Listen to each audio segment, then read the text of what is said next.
When it comes to foreign policy, the American public seems to want as little of it as possible.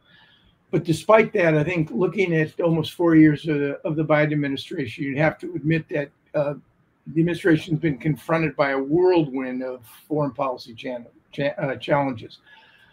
From Afghanistan to Ukraine to China to the escalating situation in the Middle East. I want to start with two big picture questions. The first, it just seems to me, looking out over our world, that from a national security foreign policy point of view, the world seems to be a place that's more likely to be managed, hopefully smartly, rather than actually transformed. You know, I look out at the challenges that the Biden administration faces and its predecessors and its successors will.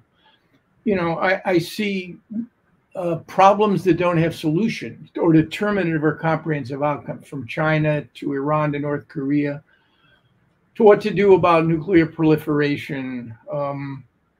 So I just wanted to ask you, first big picture question, how does the U.S. lead in a world that will be, let's put it this way, will be very hard to transform? You know, the Constitution talks about affecting a perfect union. It doesn't say much about affecting a perfect world, although that you and I know, Kurt, that U.S. leadership is elemental and foundational to trying. So I just wonder, how do we lead in this troubled, complicated world? Yeah, first of all, it's probably, Aaron, the most important question that frankly sits before Americans right now as we face a hugely consequential election in November. If I can say my own experience, the thing that I've been most struck by, both in this job and the job that I came from at the White House, is the desire of partners and allies to actually work constructively with the United States. And in truth, that sounds somewhat simple, the idea of working in collaboration with your most trusted partners. But what they are actually looking for is a form of truly deep and frankly sincere partnership, not a situation where the United States comes in at the last, dictates terms, and then we launch from there. They're frankly looking for complex discussions, negotiations on issues of mutual import. And so when you go back and look at this administration, first of all, I would agree with you that the challenges are unprecedented, and each of them does not stay in its nice little silo. They have a tendency to impact the others. And you didn't mention other issues that we're dealing with, the residual issues associated with COVID and worries about new epidemics, the challenges of climate change, which frankly are coming at us much more furiously and intensively than even scientists thought a few years ago. These tend to combine in ways that are unpredictable and dangerous. What I have found is, again, the desire in the Indo-Pacific and in Europe in particular, the desire of countries to work more closely with the United States. I think you saw that on full display during the NATO meetings in Washington, the 75th anniversary. Hard not to feel some degree of pride and accomplishment given the challenges that we faced historically, the ability of the organization to adapt to new members, to new challenges, but also these new partnerships in the Indo-Pacific and how they link back to Europe and in ways that no one would have anticipated. What I would say, again, if you ask me what truly was the Biden doctrine, and if presidential doctrines, Aaron, are meant to be almost involuntary, like, not even aware that you're doing something, that are intrinsic to how you see the world, not planned or proselytized about, but just incumbent to how a leader and administration has worked. I would say that President Biden's proudest accomplishment has been his ability to work with allies and partners, not just regionally and across regionally, but on new issues that previously had either defied partnership or did not rise to the occasion. So what we've been able to do on technology, on sort of shared threat perceptions, issues on disinformation, those are powerful combinations that we seek to advance going forward. And I agree that many in the United States have, trepidations about global politics or worries about getting encumbered in difficult situations, diverting resources away from critical national priorities. But one thing that a series of polls have told us, and there was a wonderful set of polling done through Carnegie Aegis a few years ago, suggests that Americans, despite the challenges, prefer to work in concert and partnership with other like-minded states, not to go it alone, not to be isolationist, but really to work in conjunction with the people that see the world like we do. Yeah, it might have been easier during the Cold War, Kurt, when there was a clear organizing principle that seemed to force countries to choose. It's not so easy now when those organizing principles are will no longer constitute a coherent or cohesive whole. I wanted to ask you about the question of addition and subtraction. There's a wonderful line from Shakespeare's Henry IV in which one character says to the other, "I can summon the spirits from the vasty deep," and the other replies, "But so can any man." The question is, do they come when you call? Jack Kennedy loved that line. And it really does embody the whole notion of how you deepening relationships with your friends is hard, but it's an easier lift than trying to figure out what to do about those countries that have doubts about American leadership, maybe sitting on the fence. So I'm not even talking about the frenemies. How do we add rather than subtract, particularly in the global South? Look, it's a great question. It's something that frankly propels us and causes us to think about our tools and our approach. First of all, I think we have to acknowledge, Aaron, that we are facing enormous challenges in the global South. And the first thing in addressing a policy challenge is just recognizing that it exists. Mm-hmm. The truth is the global South is not one place. There are a number of regional dimensions, different features globally. I've worked mostly on Africa and the South Pacific, both of whom feel that they are members of the global South, have some concerns about either global conflict or climate change or issues associated with inflation, cost of foodstuffs, all of those issues. I think it would be fair to say that we need to find, as you suggest, new tools of engagement to articulate our value proposition. In Africa, what I have found is a deep desire for continuing American engagement, and that means finding new tools to underscore our commitment to investment. I'll say something, Aaron, that will come as a surprise to many folks. There's often the belief that we do not have the tools to compete on infrastructure investment, for instance, with a country like China. If you look at last year, China's Belt and Road in Africa invested, something under $10 billion. Hard to do true arithmetic here because they don't really publish as much, and it's not clear what the actual value of engagements are. But our DFC, Development Finance Corporation, in the last calendar year invested $12 billion in the global South, much of that in Africa. Now, we've done a terrible job at explaining that and underscoring our commitments to critical minerals, to supply chains, and the like. But the truth is we are seeking to find new tools to engage in places. So I will say in Africa, for me, it probably begins with technology dialogues. This is a massive continent.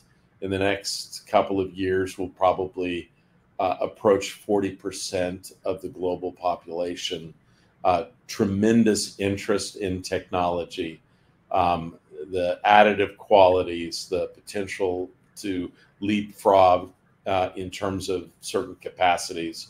So we've tried to articulate engagements with key countries around technology. We are working to try to develop partnerships along development corridors. When the president visits Southern Africa in a couple of weeks, he will underscore that approach in Angola, in particular, the so-called Lobito corridor. We're also seeking to continue certain programs which, frankly, Aaron, are remarkable, but we have not, I think, fully articulated their importance. President Bush's commitment to PEPFAR and dealing with infectious diseases across the global south has been just a robust success, and we seek to continue that as we go forward.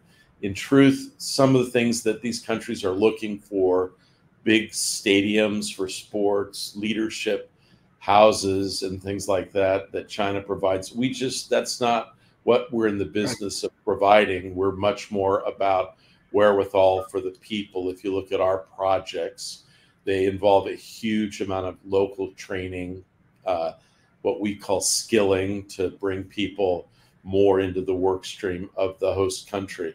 Many of the projects that China, other countries engage in, have a host of foreign workers coming in and then leaving with very little value added more directly. But all that being said, David, Aaron, we are focusing enormously on some of the disinformation and narrative challenges, which are tough in the global south. Questions about American, standing, what we believe in, and that's obviously influenced by the Middle East and other challenges that we've faced. I would just underscore that the next administration, this is got to be front and center, is thinking constructively, again, with allies and partners, about how to step up our game in the global south.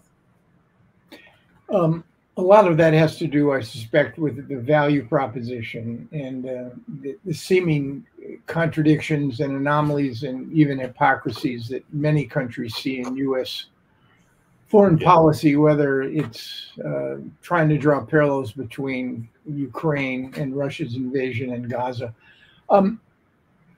Let's do a little tour around the world, and I'm going to start with the easiest issue of all, Kurt, which is the Middle East. Now, I'm starting with a sort of a bias in the sense I spent 27 years inside working on this problem. I know how hard it is. I'm extremely judicious and careful in my critique of administration officials, because I don't think people really fully appreciate the constraints under which Republican and Democratic administrations have worked on this issue. But I do want to, because it is the headline and it's likely to be, sadly, a trend line as well. Just wanted to get your sense of how you look at the last year. It seems to me, despite tireless efforts of people who you and I both know and respect, it really has been a reflection, more than anything else, of the limitations and the constraints under which American power and leverage has worked. But I just wonder, what's your sense, if you can give, of the last year, particularly in Gaza, and then we can have a brief discussion on how the administration sees the current Israeli policy in Lebanon and yesterday's strikes by Iran against Israel. Well, look, Aaron, I don't think I need to tell you that this is a moment of real peril, but also some possibility.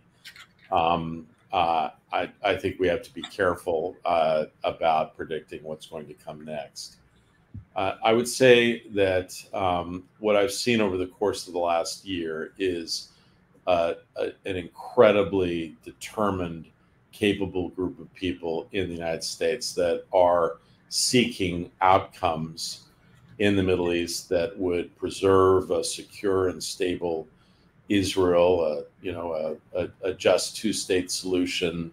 I think more integration between Israel and other countries, pulling Saudi Arabia in. I think there's been a lot of discussion about a different kind of government in Lebanon. I see lots of important work that is being done on Aaron, what we might call the day after, which is the hope of all who have worked on these issues. We've brought new countries who are deeply focused on, for instance, Gaza, who would like to make their contributions known. We've always worked with the Middle Eastern states and the Gulf states. We've had deep conversations with countries in Southeast Asia who have very large, frankly, the largest Islamic populations in the world, Malaysia, Indonesia, Brunei, and others, who want to lend a hand to an effort to rebuild and to support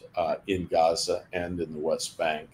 So there's lots of work that has been done on that effort, but I must say that on a day-to-day basis, the issues of conflict, the matters associated with the immediate delivery of humanitarian assistance, the engagement with global partners in international institutions, much of that work has been consuming and vexing and deeply challenging. I will say, Aaron, and this is not an exaggeration. Frankly, I learn more and get better perspective from those morning stops by your table on Saturday.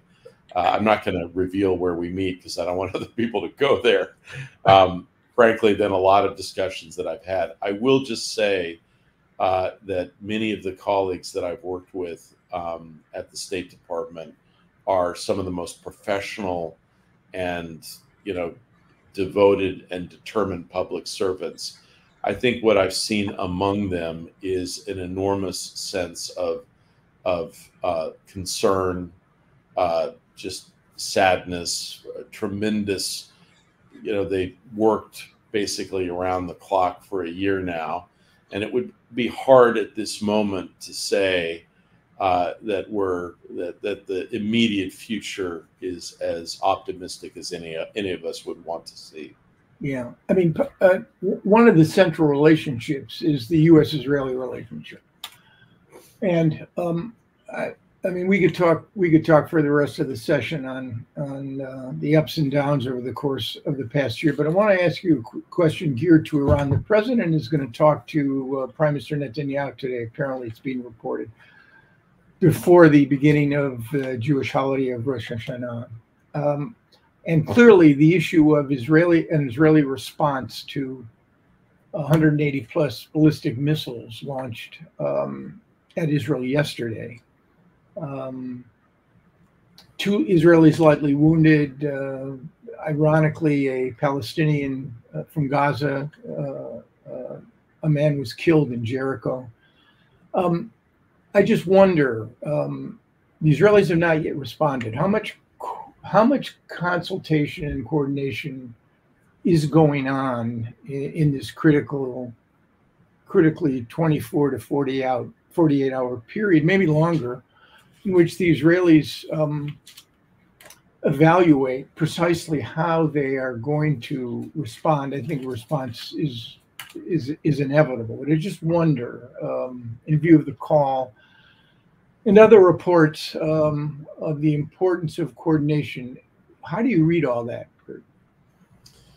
Look, Aaron, some of this is ongoing, so again, I want to be careful about it. I would say the consultations and coordination with Israel, certainly major efforts on both sides to keep lines of communication open and to make sure that perspectives are understood.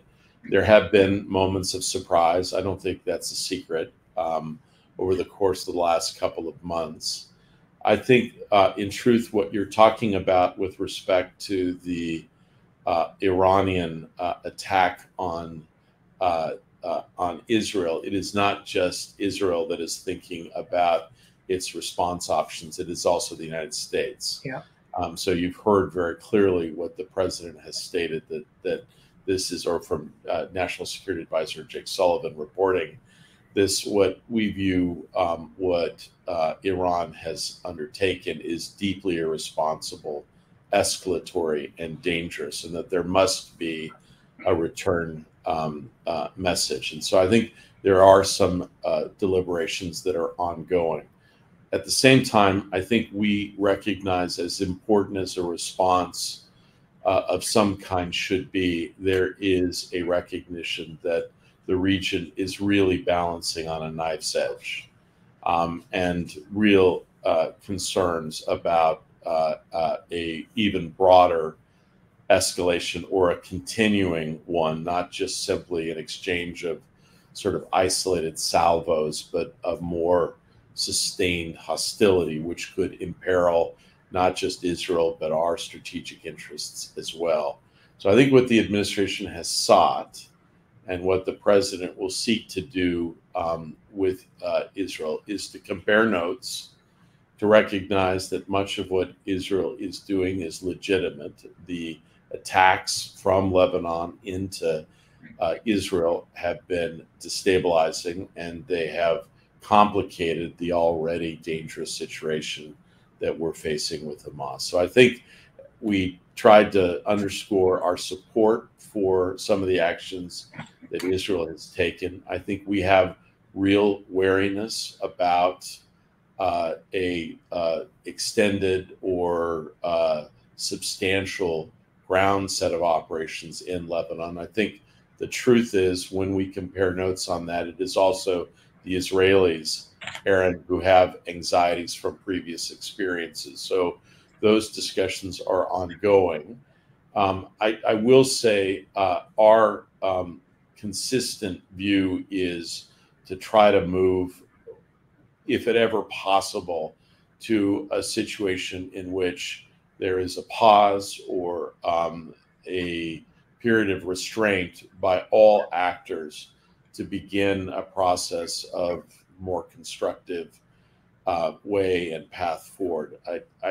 Given all that's happened, it's hard to be optimistic about what's negotiations that are still ongoing on the hostages. It's difficult to imagine a situation that Hezbollah, Iran, and Israel all believe that for the time being, it's best to holster the weapon.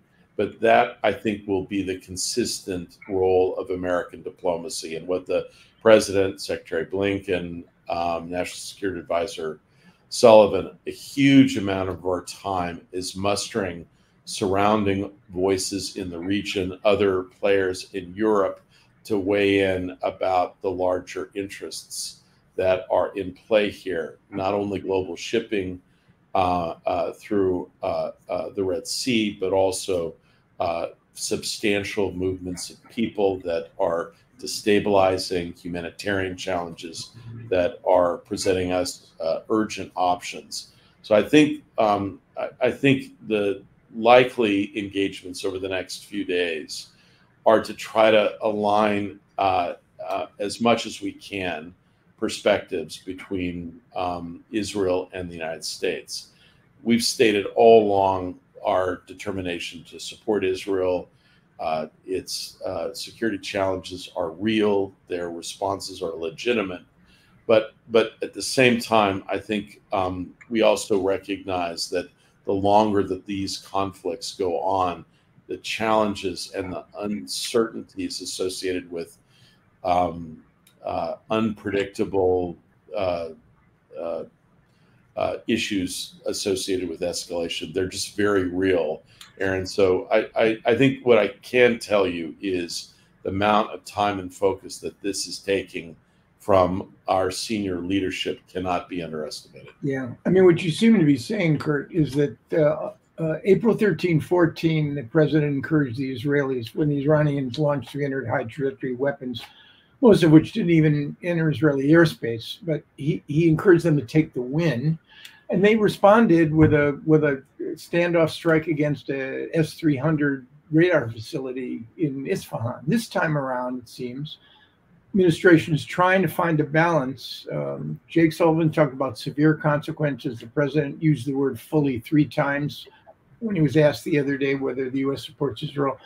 The administration is looking for a response that sends that message, satisfies Israeli needs, but without tripping the region into an inexorable escalation that could, frankly, lead to something the Middle East has never experienced before, ever, which is a multi-front war involving AI, cyber, drones, cruise missiles, ballistic missiles. That seems to be, it's I think, good that there's this space between the Iranian strike and this process of consultation between the Israelis and the administration. Could I just make one point on that, Aaron? Sure. I agree with that. I will say one of the things that's interesting, we maintain communications, active communications with everyone in the region, more so with some actors that I just were not aware of in previous capacities.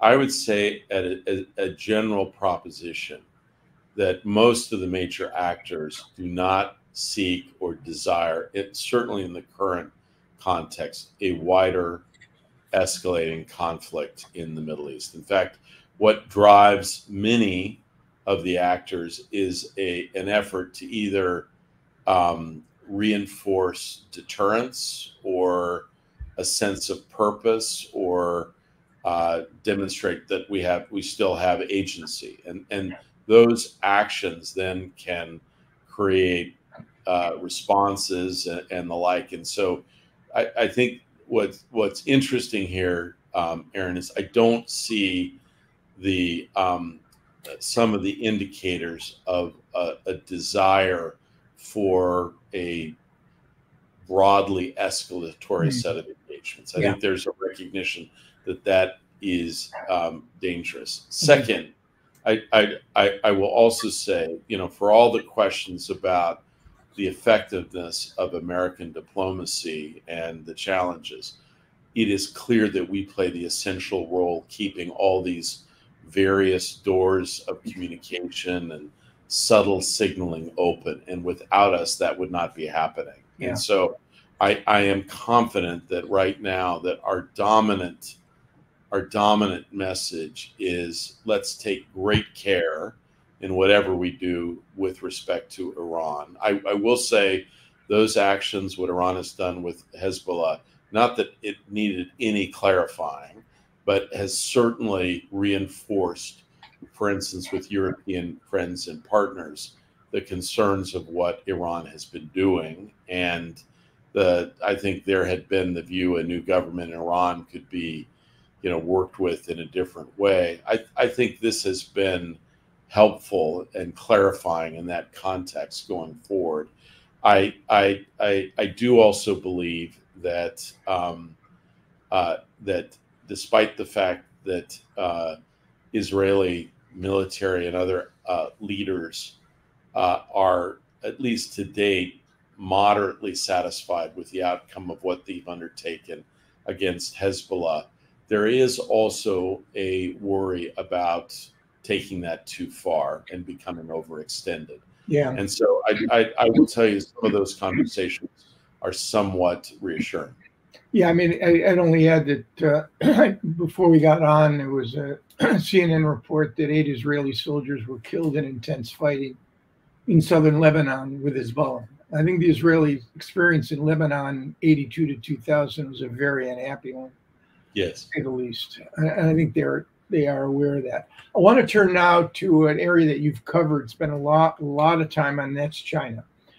And I just want to make an observation to have you respond. It just seems over the decades, our policy toward China has toggled back and forth between, on one hand, looking at Beijing as sort of Satan's finger on earth on one hand, and then on the other, looking at China as a sort of responsible stakeholder that is willing to play by the rules, international rules, which we have largely fashion. So I wonder, just question analytically, Kurt, are we getting China? Do you think we're getting China right? Yeah. So look, Aaron, I don't see the same toggling back and forth.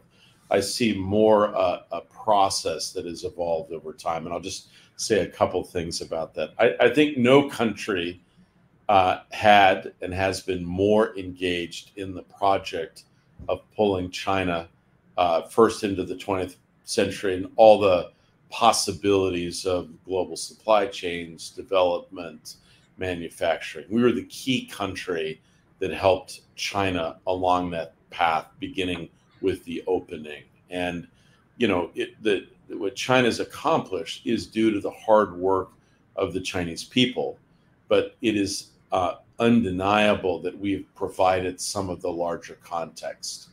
Peace and stability in the Indo-Pacific, huge amounts of investment into China, and also an open market to absorb many of the goods that China produced, and also a deep respect and engagement on building a relationship with China that would be lasting going forward.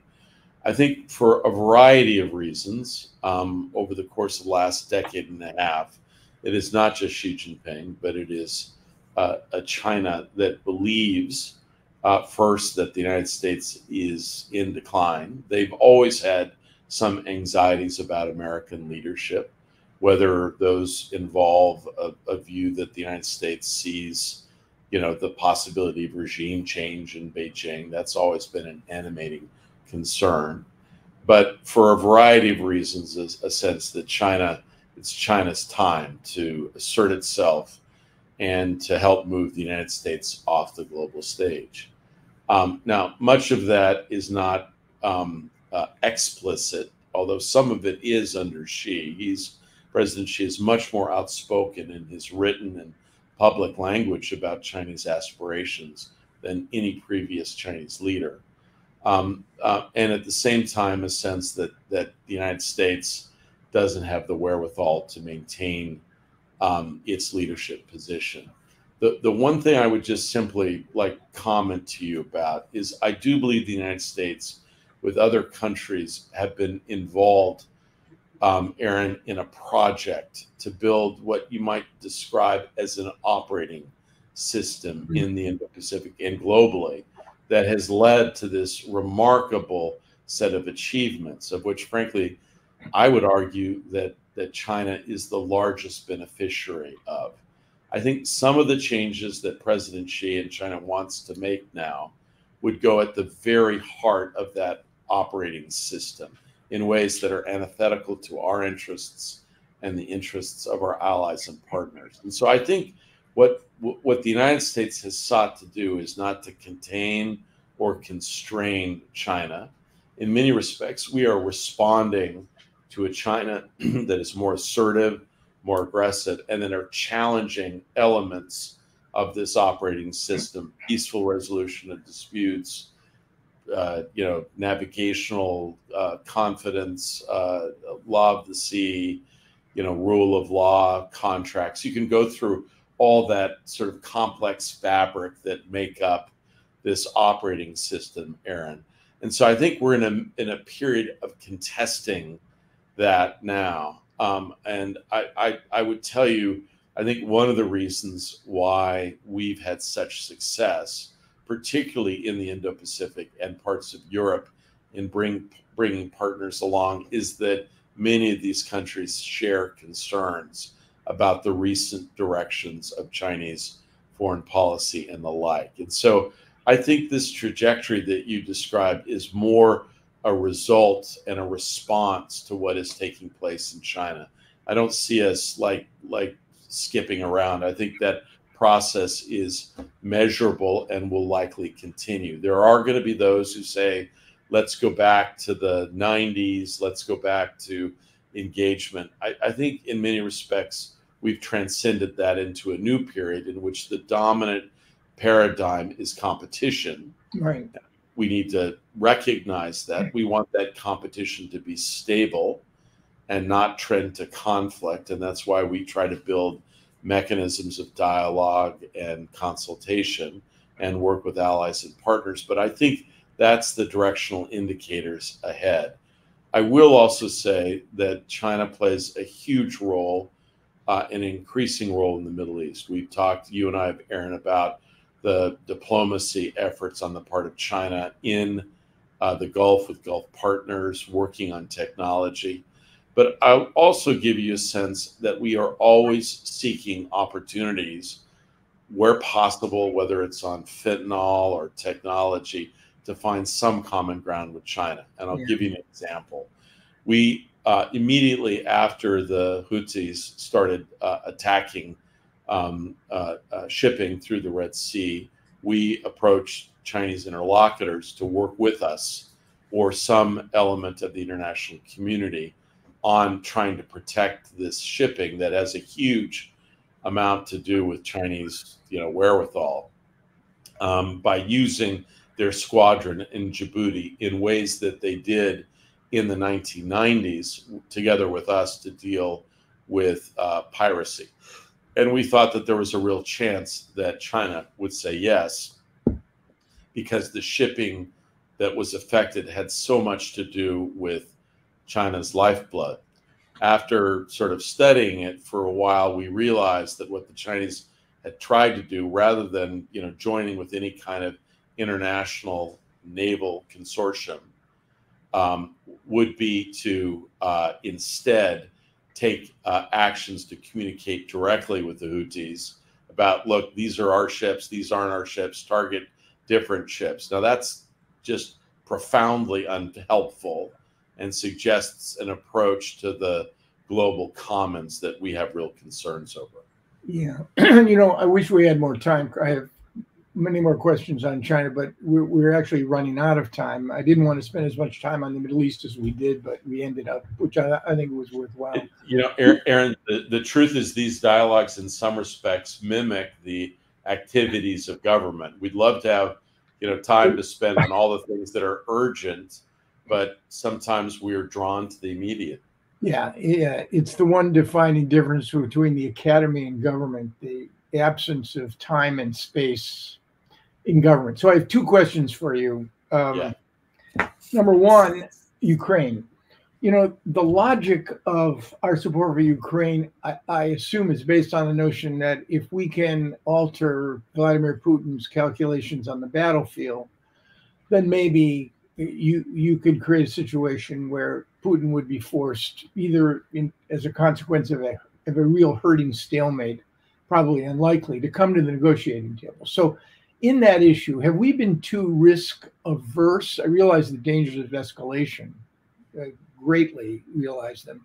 Have we been too risk averse in what we're prepared to provide to the Ukrainian military, specifically on the issue of ATACMS? Has any decision been made yet to provide longer range attacks? I think Kyiv and Moscow are 500 miles apart, something like that. Any decisions yet on the ATACMS? Yeah, Aaron, I don't have anything for you on that now. I know you recognize that this is a subject of active discussion. Right. I will underscore just directly that we are, by far and away the largest provider of assistance to Ukraine. Much of that has been delivered on a timely basis, and we've helped with training and the like. Ultimately, I think there is a recognition that some of this is going to have to be dealt with at the negotiating table. And the hope will be that at some point in the not too distant future, we will find ourselves in a way that some kind of diplomatic engagement. Yeah. I will say that the concerns that we see in Ukraine, Aaron, relate to our previous question. So what we've seen over the course of the last 2 years is a reconstitution of the Russian military with a rapidity and a determination that, frankly, surprises us. The level of Russian militarization, its ability to rebuild its tanks, its missiles, its UAVs with the assistance of China, support from North Korea, also from Iran. That has been a topic of real anxiety, and we've briefed our European counterparts on our concerns, which they share. So ultimately, what we have is a really quite profound partnership between China and Russia. And I will say, Aaron, we talked about this once. You won't remember, I don't think, but I mentioned to you that there's no bilateral relationship that we've gotten more wrong historically. We missed the Sino-Soviet split for a long time. We're unable to understand and read the signs of alienation.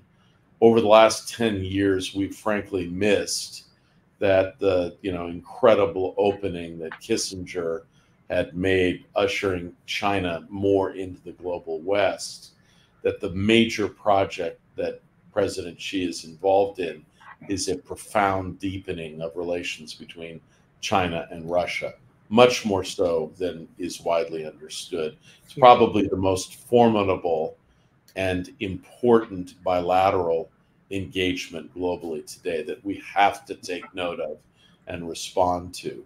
But China's determination to support Russia, and remember, when they made those decisions, Russia was very much on its back foot, and there were worries about Putin's very survival. Now we're in a situation where Russia is seeking to change the territorial lines of Europe, and the fact that China is backing this so substantially is a topic of real concern. I will say that we are proud of the work that we've done together with Ukraine. They have, if you look at where we are today after a few years of conflict, no one would have imagined the remarkable ensemble of nations, not just in Europe. If you ask Aaron, who are some of the biggest providers of equipment, both civil and military, to Ukraine, it's not simply Europe, it's Japan, it's South Korea. The linkage of the theaters and the recognition that the challenges here have consequences not just for Europe, but for the Indo-Pacific are absolutely clear. I will say it does suggest that the stakes for us are high, that we cannot afford to accept outcomes that are suboptimal to the extent that either Russia or China would come away from this thinking that this kind of experience should be replicated elsewhere. Right. I mean, I have to say, Kurt, in closing, that it does, the administration's efforts on Ukraine were really quite remarkable. I was told in the wake of Vietnam, America would lead again. Then in the wake of Iraq and Afghanistan, America would never lead again. Then in the wake of the Afghan withdrawal, America would never lead again. And I think it is testament to the fact that we do have this potential. Aaron, can I give you an anecdote on that? Just yes, very quickly. I know we've got to conclude here. So I was involved in a complex negotiation with our Indo-Pacific partners around how to think about next steps on critical minerals and supply chains. And at the very last, we were in San Francisco. Some of the elements that I think countries in the Indo-Pacific hope for, we were just not able to go through on. It's just right now, for a variety of domestic and other considerations, it was hard to see. I would say in that meeting, when these countries were informed, they were frankly quite disappointed. These are some of our leading countries in the region: Japan, South Korea, Australia, New Zealand, Singapore. I watched then every country go out on stage and do everything possible to bolster the concept of American leadership and thank the United States for the steps that it had taken. And I really learned something rather profound at that moment, that, despite the frustrations and difficulties associated with American leadership, almost every country that we partner with wants to see more of it, not less of it. I will also say that one of the most interesting features of the debate and discussion about the United States, which you rightly focus on, Aaron, is the idea somehow of American decline, that we've reached a moment that we can no longer go on. And I would look back, happened during the Korean War when our forces were overrun, at the end of Vietnam, at the end of the financial crisis in the 1990s, more recently in the financial crisis in the 2000s. Each time there was a view among some countries that the United States was down and out. We could not muster the capacity to lead. And then somehow, through our ability to reinvent ourselves, to repurpose, to work harder, we've always had the ability to go forward. And I believe in some respects, we've been able to do that with technology and the like. If you look just 3 years ago, Aaron, it's now quickly forgotten. It was just accepted that the US economy was going down, the Chinese economy was going up, that we were in a terrible post-COVID set of circumstances. We are again in a situation where our economy is the envy of the world. We're leading global coalitions that are unprecedented. There are real concerns about China's growth and economy. Frankly, if we're able to continue along this path, I'm confident that the United States, with its partners, will at least give the challenges that you articulated at the outset a running chance, right? I agree. And I'll close by saying, pardon the editorial comment, having voted for Republicans and Democrats and worked for Republicans and Democrats, I think on the issue of U.S. leadership, November 5 poses a extremely important and critical choice for Americans in this regard. 欢迎来到6度解析新闻背后的多维思考，带你洞悉头条背后的世界。在今日华尔街频道的6度解析中，我们将深入探究时事热点，为你揭开新闻背后的真相。在这个信息泛滥、真相难觅的时代，6度解析应运而生。我运用海量数据、人工智能整合以及专家观点，层层剥析每个故事。通过实时背景数据挖掘，确保你获得全面的新闻资讯。然而，我们关注的不仅仅是数据，更重要的是将它们串联起来。我将分析多方视角，揭示隐藏的脉络，为你提供单一媒体常常忽略的背景信息。无论是政治、经济，还是全球事务，我都将为你带来最具洞察力的分析。试想一下，拥有洞悉全局的能力，做出明智的决策，参与有意义的讨论，这就是6度解析带给你的价值。它不仅仅是新闻分析，更是一种赋能的工具。加入今日华尔街的6度解析，共同探索头条背后的故事。你通往深度理解的旅程，从这里开始。不要只是阅读新闻，要解码新闻，理解新闻，活出新闻。这一切尽在6度解析。立即订阅，不错过任何真知灼见。因为了解真相仅仅是个开始。